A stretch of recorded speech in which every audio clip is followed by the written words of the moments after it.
আসসালামু আলাইকুম।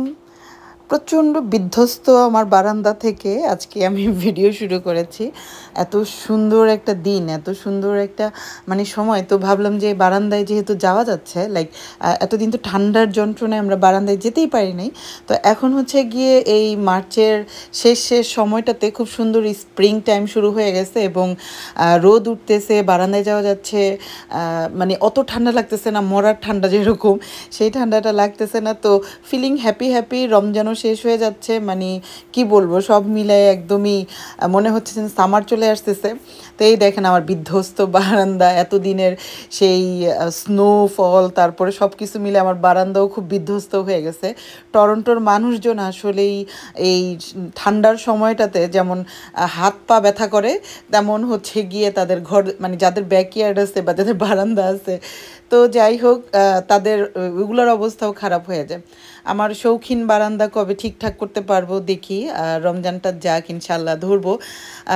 ইচ্ছা ছিল যে ঈদের আগেই বারান্দাটাকে একটু সুন্দর করার, বাট আসলে রোজা রেখে পারতেছিলাম না একদম। আর আমার যেহেতু অনেক গাছ ছিল, এত মাটি আর এত কিছু, ওগুলো পরিষ্কার করতে গেলে জীবন শেষ।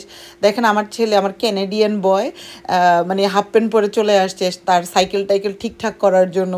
সেও রেডি হইতেছে, তারও আর ভাল লাগতেছে না যে আর কতদিন বাসায় থাকবো, কবে সাইকেল চালাবো, নিচে নাইমা যাবো এরকম।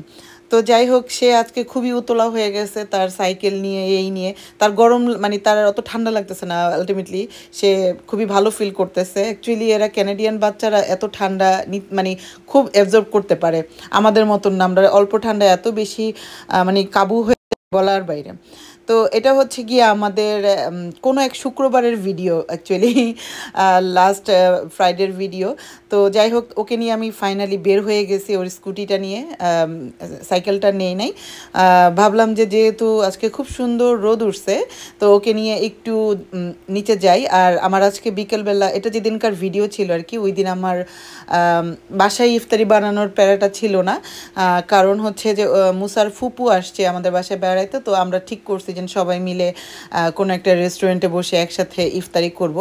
তো আমাদের প্রত্যেক বছরই একসাথে একটা ফ্যামিলি বলতে আমরা এই 3-4 জন একসাথে বসে একটু কোথাও ভালো একটা রেস্টুরেন্টে যাই। তো এটা হচ্ছে কি আমাদের লাস্ট মোমেন্টে একটা ডিসিশন হয়েছে যে আমরা কোনো এক জায়গায় বসে ইফতারি করব। কিন্তু টরন্টোর বাঙালি রেস্টুরেন্টগুলোর এমন অবস্থা, সকালবেলা ফোন দিয়ে 3-4টা রেস্টুরেন্টে ফোন দিয়েও বুকিং পাওয়া যাচ্ছিল না, এমন একটা, সবগুলো বুকিং হয়ে গেছে। এটা ফ্রাইডেতে তাও বুকিং হয়ে গেছে। আমি ভাবছিলাম যে স্যাটারডে সানডেতে বুকিং পাওয়া যাবে না, পাওয়া যাবে না। তো ফ্রাইডেও খুব রাশ, এবং কি বলবো, এত এত রেস্টুরেন্ট, তারপরেও জায়গা নেই। হ্যাঁ, জায়গা নেই। তো যাই হোক, আমি মুসার বাবার উপরে ছেড়ে দিয়ে মুসাকে নিয়ে খেলতে বের হয়ে গেছি। আমরা অনেক দিন পরে আমাদের ডেন্টুনিয়া পার্কে আসছি, এসে দেখি যে আমাদের মতো আরও কয়েকজন চলে আসছে বাচ্চা কাচ্চা নিয়ে। আসলেই ওয়েদারটা একটু ভালো হলে বাচ্চা কাচ্চা নিয়ে সবাই বের হয়ে যেতে চায়, খুবই স্বাভাবিক। তো মুসার বাবার উপরে ছেড়ে দিয়ে আমি চলে আসছি যে কোথায় যাবো, আমাকে খালি বইলো। তো আমাদের এই যে বরফগুলো এখনও আছে, বাট বিকেলের দিকে একটু একটু ঠান্ডা পড়ে গেছিলো। তো যাই হোক, মুসা খুব এনজয় করছে আজকে সারাটা দিন, এবং আমি ওকে যে পার্কে নিয়ে আসছি সেজন্য সে আমাকে অনেকবার থ্যাংক ইউ বলছে, যেটা কিনা সত্যি কথা।